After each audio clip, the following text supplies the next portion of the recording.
Maayong gabi sa tanan ug karon atong lutuon adobong batong. Paspasan nato sa pag-slice kay medyo gutom na.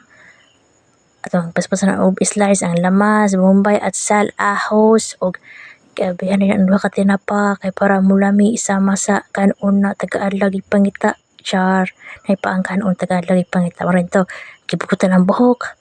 Okay, waswasan og tarong pamawa ang mga hugaw-hugaw. Pagkahuman gisala dayon nato. Ato na rin ipaspasan. Kikisa na din ang lamas. Una sa ang ahos kay para mula sa pagkahuman dayon to akong gisunod ang pumbay ug atsal. Pagkatapos tayon, marining batong o sitaw sa Tagalog. Imo sang i-mix, isyapos-hapos na nimo kay para mula sa bitaw siya. Pagkahuman, ang toyo. Pangpalasa ang toyo. Kaya kung white toyo, why lasa. Sama sa gumag yun. Mag-away mo kung walay forever. Shhh! Ano ito? Tinapa.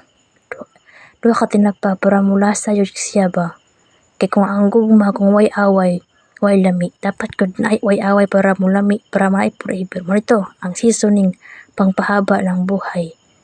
Kaya mo na siya magdaog pangpalasa. Taklo bansa. Be, mo ismal sa tabi kay para mo dali og kaluto. Pass forward, luto dayon. O tanawa.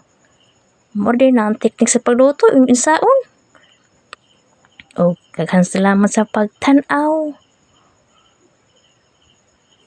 God bless everyone.